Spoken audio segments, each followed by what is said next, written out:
Another mastermind hit.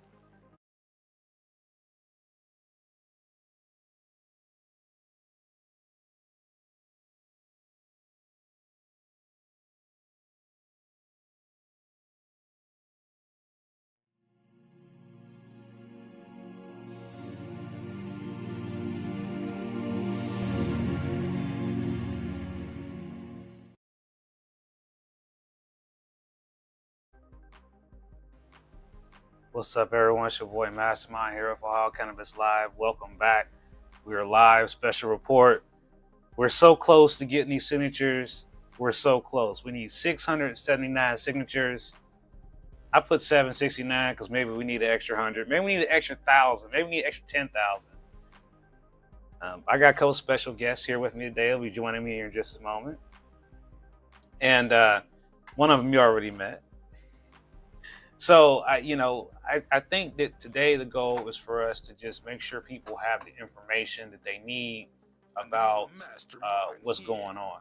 So I've got Jimmy here, I've got Thin Lizzy here, I've got Ken Ambassador. Went to Amplify today, and $2.5 for $2. Wow, for some one. Hey, that's a great deal. That is a great deal.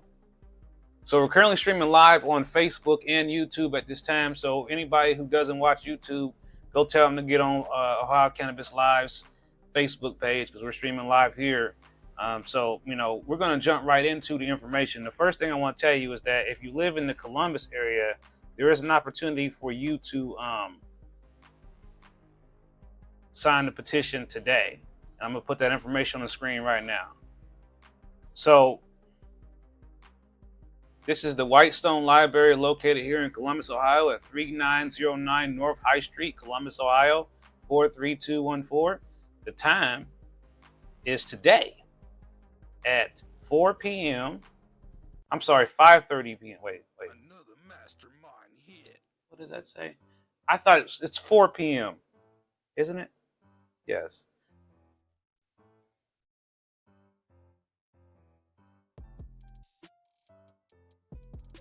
Okay, today it's 4 to 8, and then tomorrow it's going to be at 5:30, and that's going to be in at the Orange Township Library, which is it's on the screen. So if I read it wrong, you can see it right there for yourself. That's why I like pictures. Now I'm going to also provide you with another one. And this one here is on Friday. This is the one we're talking about. This is going to be on July 28th. So this is important. You have to come out. You have to be registered to vote. We're going to bring on my special guest here for Primo Gardens, and we're going to kind of talk about this whole path we're on right now, where we think we are with this situation. I mean, because it's really, really kind of like, 679 signatures and we turned in 200,000. I'm just like, what? And make sure you do a favor, hit that like, subscribe button, support the channel. Really appreciate that. If you can donate, OhioCannabisLive.com. So, like I said today, I've got special guests with me today. I've got the ladies from Primo Gardens here with me. Hello, hey. So go ahead and introduce yourselves again to some of us who didn't get to meet you last time.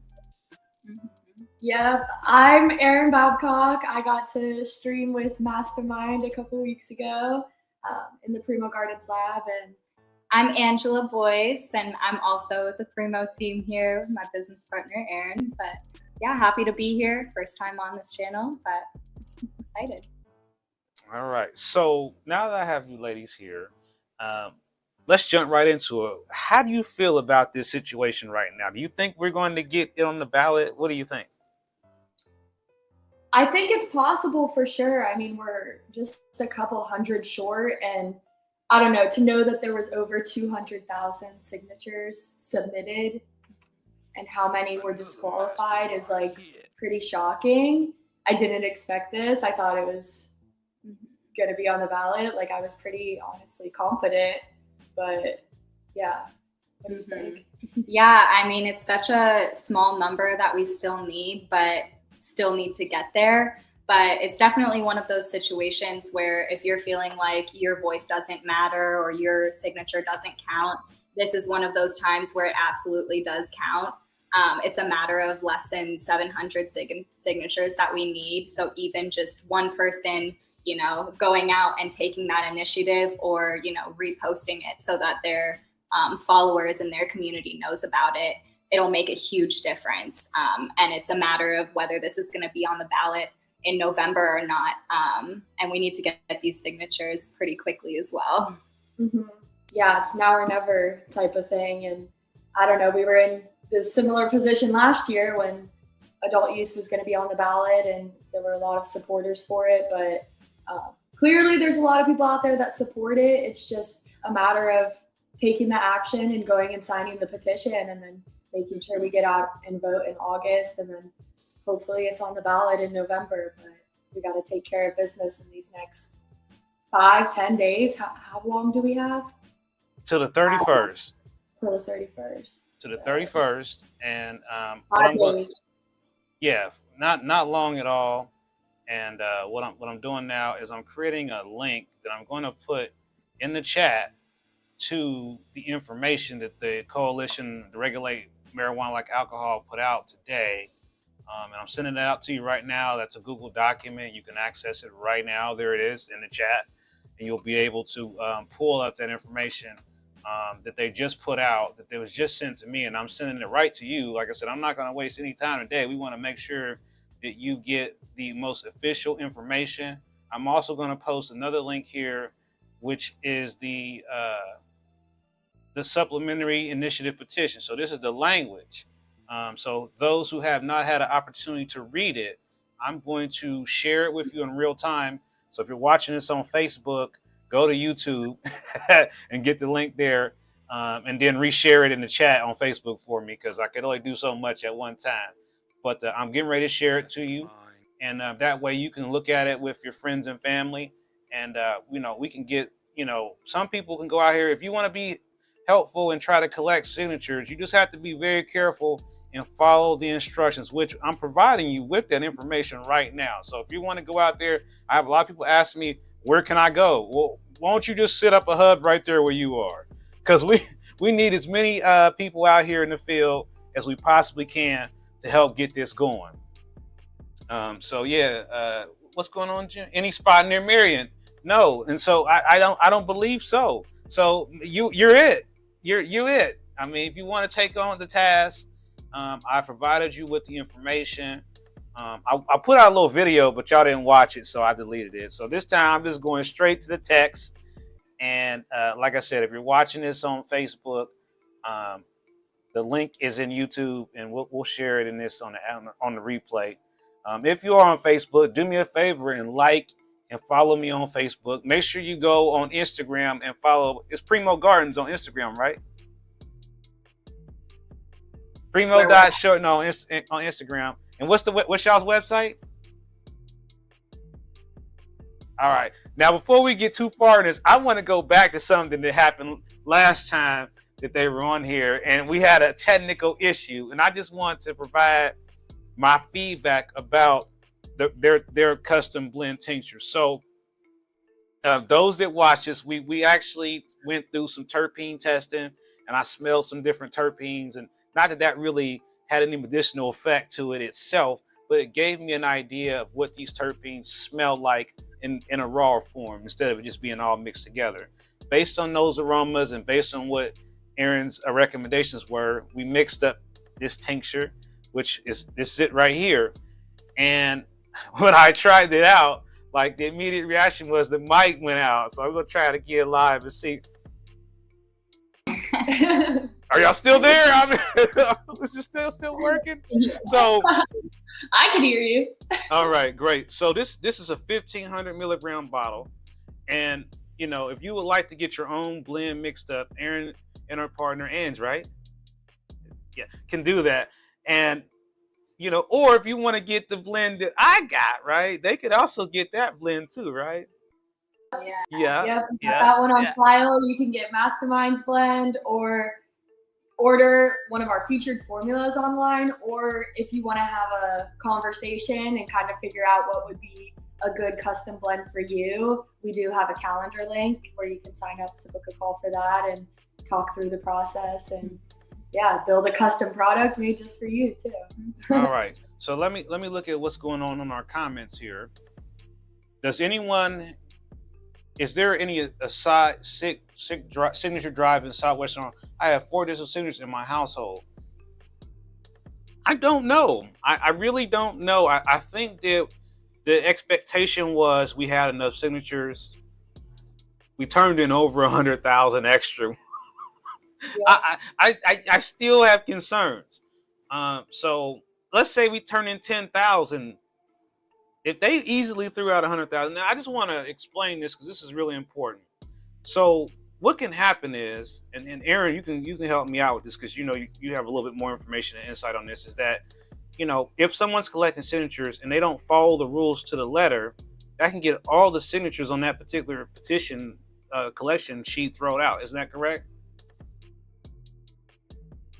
The person who's kind of validating the signatures, what sort of mood they're in or what sort of person they are, they could either remove the one signature and allow the other ones, or they can throw away the whole paper, the whole packet, which I assume is how a lot of this 100,000 signatures got disqualified. I assume that's kind of part of what happened, is that they decided to throw away whole pages or packets based off of like one little mistake. So definitely very important to follow those rules that were shared and to a T, because they don't mess around with this. And this is why it was important for me not to just try to like rush it to you on the screen. I wanted you to have the exact information as it was sent to me from the official, you know, campaign. And you can also go to their website and get additional information as well at regulatemarijuanalikealcohol.com. I know that's a long name, but we're looking to get those signatures, and we want to get way more than whatever I've got on the screen. I mean, that number means nothing. We need way more than that. So don't even pay this 769 number that's on the screen of any attention. We need more than that, and we need everybody to come together now. This is a call to action. This is why we're here today. This is why it's a special stream of the 420 live show. I don't even call it that anymore. We're just a live show. This is Ohio Cannabis Live. We're not going to deal with the labels. But it's important that I come in here and let you know that if we don't get this, then we only have one other pathway left, and that's House Bill 168 or some other variant of House Bill 168. And you have to ask yourself, do you want to be a part of this effort and be a part of the history? Or do you want to sit back and let the legislators take all the credit for legalizing it? I think at the end of the day, with the poll that was just released today on the Columbus Dispatch, 58% of Ohio residents support legalized cannabis. I would like to see it a little bit higher, since issue 1 would mean that we need 60%. You're talking about climbing a mountain.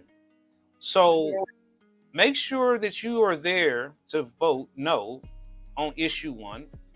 And it's not about all these other things that they're trying to throw out there. It's just about having the participation that we have. You know, the 50% majority has been around forever, as long as we can remember. And, you know, we want to have say-so in what laws are passed in our state. That's very important, whether it's something we all agree with or something we are not in agreement with. We still want to have a fair say-so. And this process would make it much more difficult for us to be able to get laws passed. And you know, 60%, sometimes we just don't have it. And, you know, and that's just a reality. But right now we have 58. And I think I think we probably got 100%. I mean, it's just people that are like so shy. Don't be shy. Don't be shy. You know, if you sign a petition, man, they're not going to come. Hey, yeah, I see you sign that petition. It's not going to be like that. So don't be afraid to sign the petition. And let me see what else we got going on here. Hey, Emperor Cairo. In our opinion, do we feel Ohio is ready for a recreational market? I'll let you ladies answer that question first.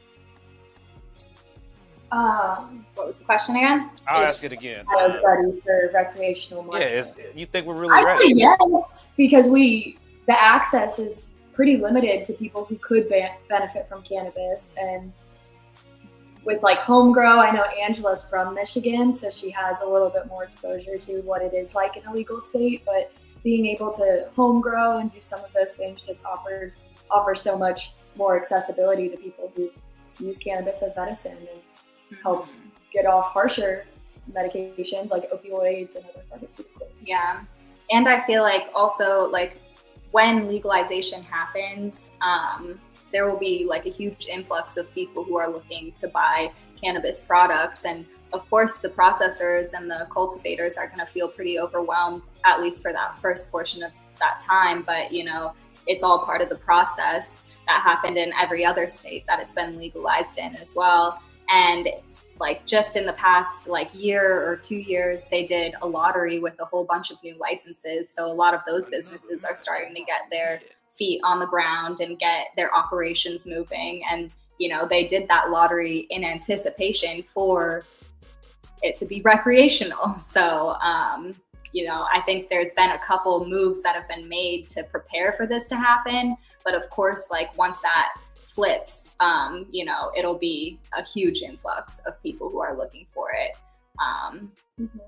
So, yeah, I think Ohio's definitely ready as can be. Yeah, and there's already over 20 other states in the country have legalized, and it's just about getting with the times. I mean, it's coming no matter what. It's coming. Cannabis isn't going away, that's for sure. No, it's not. It's not going anywhere. More information is going to come out about how this plant can be used to bring balance to us. So I don't know. Do we want to be last, Ohio? Like, really? Come on. Like, no, we don't want to be last. And I agree with you totally. You know, one question comes up about registering to vote, and is it too late? It is too late for the August special election, yes, but for the general, no. You can still register for that. So definitely don't let them confuse you. You can still register to vote right now online. You know, and I tell you what I'll do. Let me get the official website up, and I'll put that in the comments here. Ohio register, because I did it online for the first time, and I was amazed. I mean, it was pretty easy process for me to do. I got it done, and I got a confirmation in the mail once it was done, and that helped out. And at least I know that it was officially done, even though it probably didn't even need to be done. I just did it anyway. So I mean, because I wanted to make sure that I could vote in this special election. So yeah, so we might have missed that window, but don't let that discourage you from being a part of the process. Go ahead and register to vote now for November. And then I guess I would ask you ladies this question: how would you feel if the state legislature ended up legalizing it? And the difference would be is that if the state legislature legalize it, they're going to pretty much make it their way, and some of the provisions that are in the petition initiative won't be in there. Say what exactly will happen. I'd say there's a lot of like different types of regulations out there because state by state there's a lot of differences, and none of them are necessarily perfect. So getting in place whatever we can, what we think is best, and some of the people who are in the industry being a part of the process is definitely important, and then also being open to criticism once it does get legalized, to be able to have that conversation and improve the regulations that we put in place. Yeah, I agree. I mean, a lot of people are really hoping to be able to home grow, and one thing, both of these initiatives, even the state legislative initiative, does include home grow. I think the question I have is, what about business and housing protections? How is that going to work? Like, if you're a renter and you live in an apartment complex, are you going to be able to grow in your apartment? That's a good point. It's on the balcony or something? Yeah, it's definitely up to the landlord at that point, I guess. But yeah, it's tough. I mean, home grow's definitely really important in the program. I feel like it helps people learn about the plant.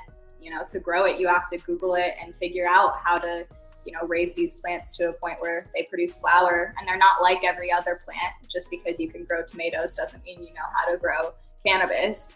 But it helps you understand like what the components are within the plant and how to, what strain would be best for what you're trying to target. There's a lot of different factors involved with it, but yeah, that it's hard to tell if landlords are going to allow that. I mean, Ohio is still a pretty conventional state at times, unless you're in the poppin' cities. So I don't know. I could see landlords not allowing that. So if it's not written into the legislation or written into the regulations, then a lot of people it's going to be legal, but then it's like red tape at your apartment or something. Absolutely. Yeah. I agree. Now what somebody else say here in the comments is, do we think that they'll go away with the allowances? And I have an answer for that question. I mean, I think I'll let you answer as well, but I think what's going to happen is, it's going to be very similar to what's going on in Michigan, where it's a 2.5 ounce carry limit. I know people want the Wild West where you can do anything you want and there won't be any rules, but there most certainly are going to be carry limit rules. There are going to be limits on what you can buy and a limit on what you can grow. So I think that, for the medical program, those allotments probably won't change much. Keeping in mind, that was the next thing I was going to go into is this new change with the Board of Pharmacy turning over control of the medical program to the Department of Commerce. What do you ladies think about that? You're in the CBD world, and that's the Department of Agriculture that's handling that, correct? Yeah, Department of so it's Agriculture. different. Yeah, it's different than how the medical program is regulated right now. We're Department of Agriculture, they're Department of Pharmacy, but now Department of Commerce or Chamber of Commerce. Yeah, but I mean, it's interesting because it is like there's a lot of medicinal value to the plant. So, you would think, oh yeah, Department of Pharmacy, but they're also like more used to using like isolates in their product. So basically like one component, but with plant-based products, there's lots of components at hand. So it makes it a little bit difficult to figure out like how to cater the regulations around the process. Yeah. And, you know, they probably want to keep things standardized too. So yeah, I just know there is a lot of people on the medical side that have complained about the restrictions that the Board of Pharmacy puts on them and what they require. So I know that a lot of them are excited that it's shifting to Chamber of Commerce, but I don't know the whole framework, if the framework's been built out with Chamber of Commerce and how it's totally going to operate. Definitely sounds more businessy in that way. And I feel like I don't want to lose the medicinal education and value that this plant does bring, along with the CBD side, which is what Angela and I are more so involved in. But that's federally legal. So you can buy from us anywhere. You don't have to have a med card or anything, but just not straying away from the medicinal value and therapeutic value this plant brings, and not going too down the rabbit hole of super high concentrated THC to the point where that's the only thing in the product. Like, we need to make sure we have the other cannabinoids and some sort of balance of other compounds, because too much THC can actually have our bodies start to reduce our own endocannabinoid production, which are the molecules we produce that regulate homeostasis in our body. So just keeping that touch to it, like not going too crazy with it. Yeah, and it's definitely like what she said is so valid, that like we need to like pay attention to the like medicinal side of things as well, like even when it is recreational, because honestly, a lot of people look for really high THC strains because they think, oh, you get more high, so it's better. But it's not necessarily better. It depends on what you're using the plant for. If you're using it for pain, or if you're using it for, you know, one of these medical conditions, like there's a little bit more to the equation than just finding the highest THC strain that you can find. Like if it's an inflammatory condition, like having a 1-to-1 CBD THC, if you really want that THC in it, making sure you're getting enough CBD in your system too, because that's really what activates our receptors that play a role in the immune response and inflammatory response. But there are conditions that like THC is definitely more dominant and better for, like chemo-induced nausea and vomiting and glaucoma and a lot of things like that, sleep, but CBD is good too. So making sure we have this balance and not going over like 100% THC or even like 60% and up. It's just a super high amount. And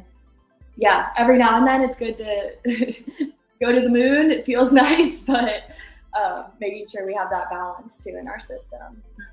Yeah, and probably also for like the processors and the people in the industry, the people that work at dispensaries, like making sure that like we keep that in mind when we're talking to consumers, because, you know, high THC strains usually sell. Like people do, you know, buy them and that's what they look for, but making sure that they understand, you know, what they're buying and why, you know, they might want to explore another option. Yeah. And sometimes like the highest THC strain isn't always going to get you the highest or get the effect you want. It's the terpenes involved in it, like having the terpene profile. Like in our custom blended tincture, we added terpenes into that. The same thing occurs in the cannabis plant. It grows terpenes naturally. So looking at the profile of the plant, what cannabinoids are in it, what terpenes are in it, rather than just the percent of THC and whether it says indica or sativa, because all of these plants are hybrids due to the prohibition that occurred. We don't have true sativa and indica plants at this point. Everything's kind of been crossbred. Do you think that's just a sales pitch, really, when people talk about those different things? Yeah, absolutely. I mean, it's like if you ask the average person on the street what type of strain that they're looking for, you know, they talk about indica and sativa like as one of the first things that they bring up. Right. A lot of people are really unaware of like what that really means. Like you hear the phrase like indica, couch, like type of thing. And yeah, but it honestly more so relates to the terpenes that are in it. So if it has high volume of myrcene and linalool, terpinolene, those tend to be indica and relaxing strains. But if it's got limonene, alpha pinene, beta C, some of these more uplifting terpenes, it's sativa. But yeah, it's really looking at the terpene profile and whatever you're trying to use the cannabis for, finding the strain that kind of supplements that the best. So if you are looking to be uplifted and also reduce some like inflammation in your body, beta C is a great terpene to make sure is in your strain. But not all products tell us what terpenes are in them. That's something that I wish companies were required to do, is the terpene profile. Well, I fought real hard for them to do it. And I mean, some of them have been doing it, some have added it. I would say there's a lot more companies that are doing it now than there were before, but there's still always going to be room to grow. And that's what I've been waiting to see, is like, how are they evolving? And you know, some of the comments we got here is that, you know, Michigan really isn't doing a good job with their cannabis education either. Let's see here. I feel like Michigan's pretty saturated. Yeah, everything is just across the border, but yeah, that's something I've noticed, is they don't really include their terpene profile. No, but accessibility is high for sure. Yeah, I don't know. You know, I thought Michigan would be ahead of us on the terpene thing, and you know, they would probably have it. You know, but in the end, it seems like, you know, most markets are basically a THC market. When we look at how things are priced in the Ohio market, they're basically pricing everything based off of THC for some reason. I don't know why it haven't changed it. We got rid of the tier system for a reason. But the product that's going to bring you the most relief. What's that capsule? Is it from Benelux? Yeah, Entourage Effect, I believe it's called. But they have, what is it? CBD, THC, CBG. All three of them, I think. Okay. THC, CBD, and CBG. yeah, CBG, I really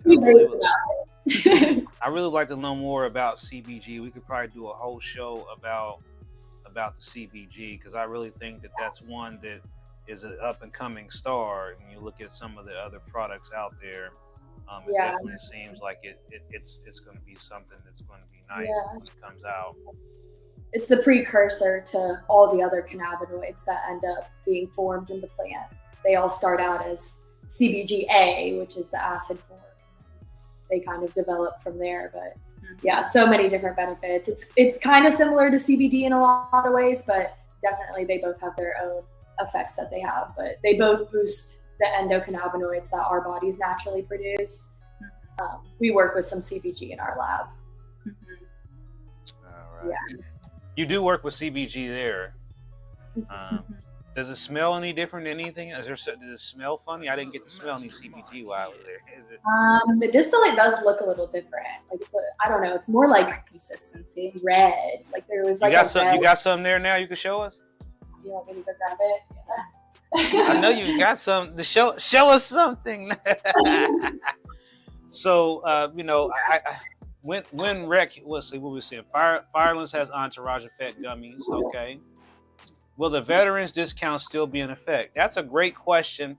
I would say that for the medical program, the answer is going to be yes. For the rec program, I mean, in other states they offer discounts to veterans. So but that's a great question that really should be thrown at LLCs. Okay, yeah, she's got some. Let me go full screen so we can see this. This is CBG distillate. Whoa, that's not what I thought it was going to be. That looks like... These are like raw consistency, but... And then what do you do? Do you grind that up, or that looks kind of... No.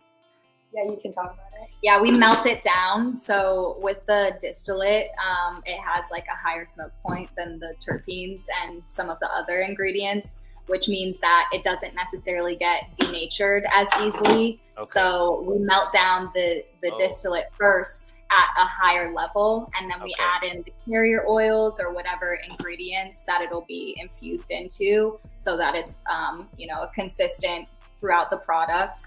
And then as it's cooling down is when you start to add in some of the other plant extracts like terpenes and essential oils. That looked like a big dab, man. Like a massive dab. Yeah, my fingers are all waxy. It is concentrate, so you could. You could. This is how we make the dabs. Is you really just have to melt it down and spread it out and crush it up. Really, Yeah. with that. But That's it. so That's all you gotta do, huh? This is distillate, but there's also like resin and rosin out there. So sometimes with dabs, they prefer more of like a full spectrum that has more terpenes in there as well.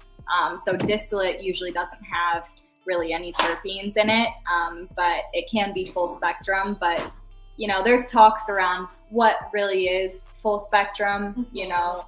Resin and rosin are a much better example of a full spectrum product. Yeah, solventless extraction, the extraction method you use can really determine what is left in the plant after it's been processed. So like the natural growing plant has like a specific profile, but then once you put it through CO2 extraction or alcohol or butane, ethanol, sometimes some of those components can be stripped off, like the terpenes and stuff like that. And some companies collect it separately. Just depends how their processes work. But with rosin, and a solventless extraction, it's more so like Heat pressed, yeah, and it preserves a lot more of the profile of the plant. They said say no to botanical terpene. So that's a great thing. But I mean, we could talk about that on another show.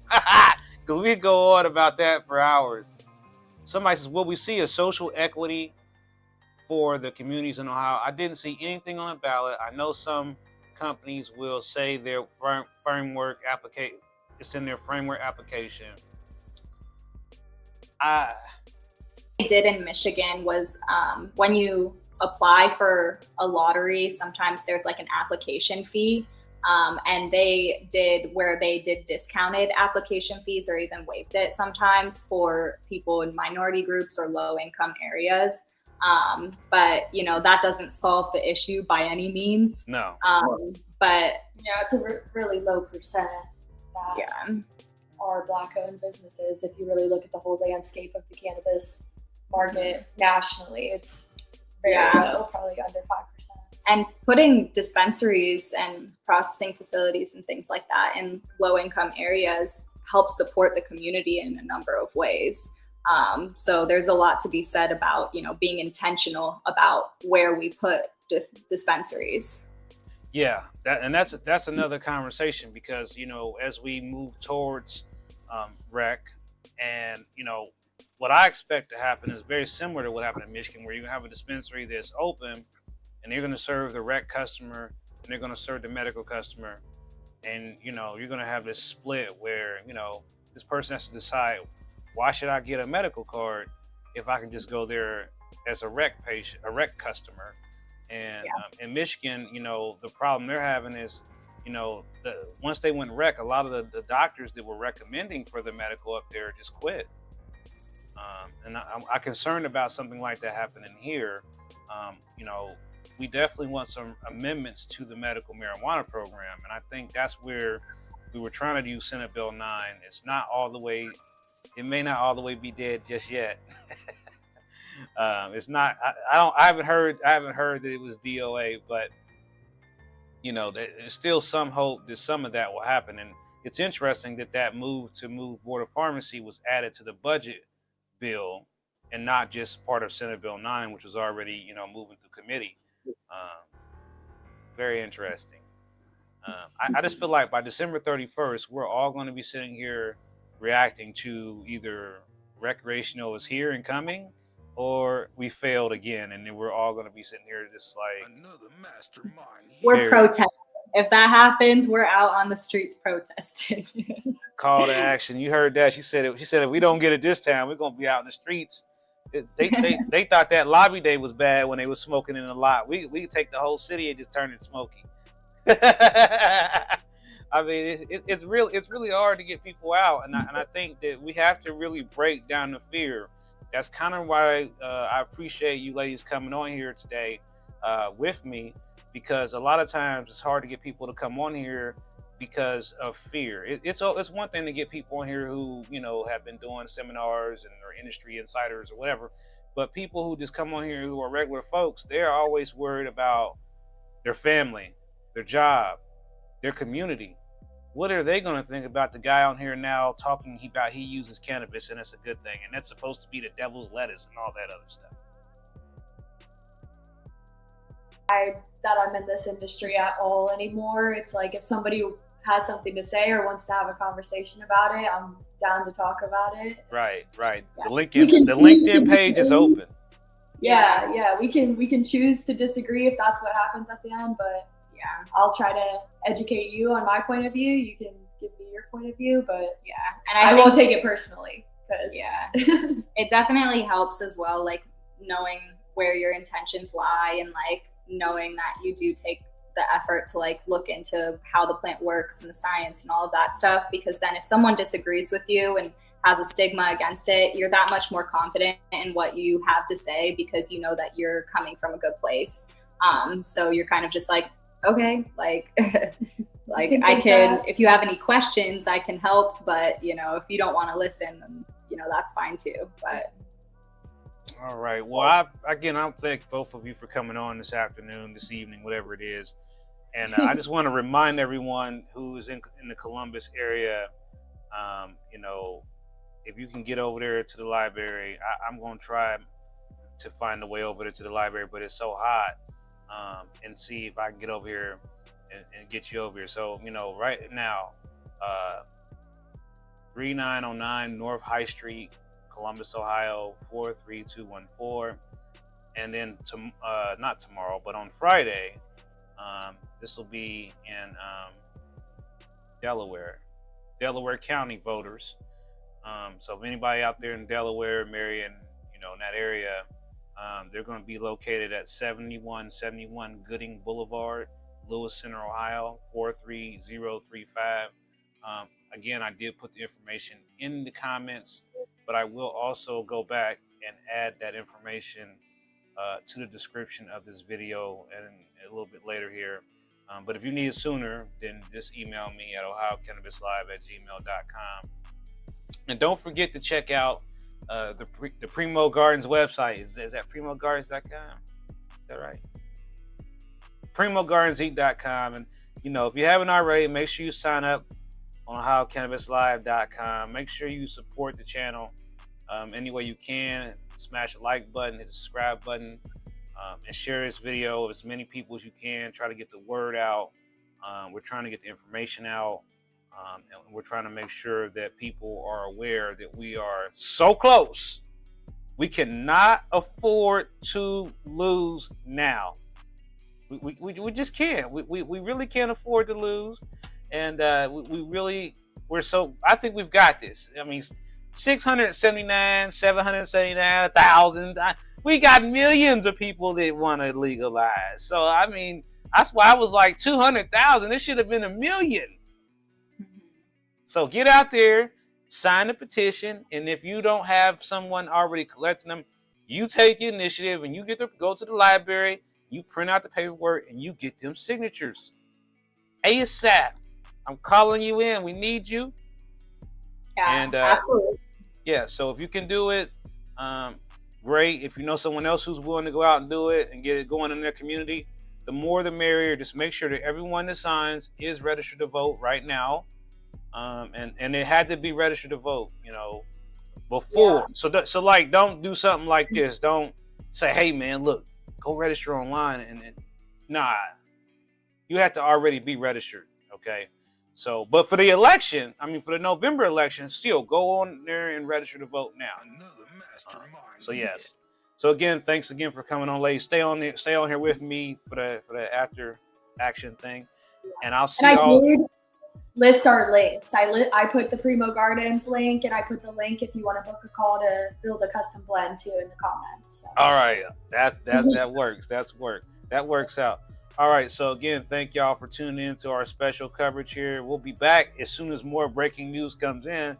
You know, Ohio Cannabis Live is your #1 news source for all cannabis information in Ohio and abroad. I'll see all of you soon.